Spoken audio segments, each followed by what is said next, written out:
ဒီ content မှာတော့ပြည်ပရောက်မြန်မာတွေဘယ်လိုလှုပ်ဆောင်ရမလဲဆိုတာကိုဖော်ပြပါမယ်။အရင်ဆုံးအရှိကဗီဒီယိုနှစ်ခုကိုအသေးစိတ်ကြည့်ရှုထားဖို့လိုအပ်ပါတယ်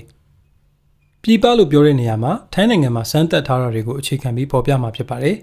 ။ unpaid လို့ပြနေတဲ့ SIM socket ကို paid ဖြစ်သွားအောင်လုပ်ဖို့ဆိုရင်လက်ရှိအသုံးပြုလက်စရှိတဲ့မြန်မာ SIM card ကိုအဲ့ဒီ SIM socket ထဲထည့်ပြီးပြည်တွင်းကသူတူဦးနဲ့ဖုန်းခေါ်ပြီးစက္ကန့်အနည်းငယ်စကားပြောရပါမယ်။ဒီလိုလုပ်ပြီးလို့ထပ်စစ်ဆေးကြည့်လိုက်တဲ့အခါမှာတချို့ကလည်း paid ဖြစ်သွားပြီးတချို့ကလည်းမရတာကိုတွေ့ရပါတယ်။လို့သမျှလူအလုံးရသွားတာမဟုတ်တာတော့သတိပြုပါ။အထက်ပါနီလန်းကတော့ roaming service ကနေတဆင့်မြန်မာ mobile network ကိုလမ်းချိတ်ဆက်တဲ့နီလန်းဖြစ်ပါတယ်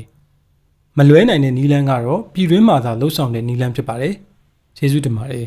။ကျွန်တော်တို့တင်ဆက်ပေးနေတဲ့ content လေးတွေကိုသဘောကျနှစ်သက်တယ်ဆိုရင်ကျွန်တော်တို့ရဲ့ channel လေးကို subscribe လုပ်ပေးခြင်းဖြင့်ကူညီနိုင်ပါတယ်ခင်ဗျာ။ comment တိုင်းကိုလည်းကျွန်တော်တို့တည်တည်ချာချာဖတ်ပါတယ်။အားလုံးကိုကျေးဇူးတင်ပါတယ်။သင်အနေနဲ့ iPhone တွေ MacBook တွေကိုကြည့်ရှုလေ့လာတာသဘောကျနှစ်သက်တယ်ဆိုရင် Apex Trading လို့ခေါ်တဲ့ကျွန်တော်ရဲ့ဆိုင်လေးကို Facebook မှာဝင်ရောက်လေ့လာလို့ရပါတယ်။ Apex Trading မှာအဓိကအားဖြင့် iPhone, MacBook, iMac, Mac mini အပြင် IT နည်းပညာဆိုင်ရာပစ္စည်းမျိုးစုံကိုအသစ်ရော second hand အနေနဲ့ပါအယောင်းအဝယ်အလဲအထက်ပြုလုပ်ပေးပါတယ်။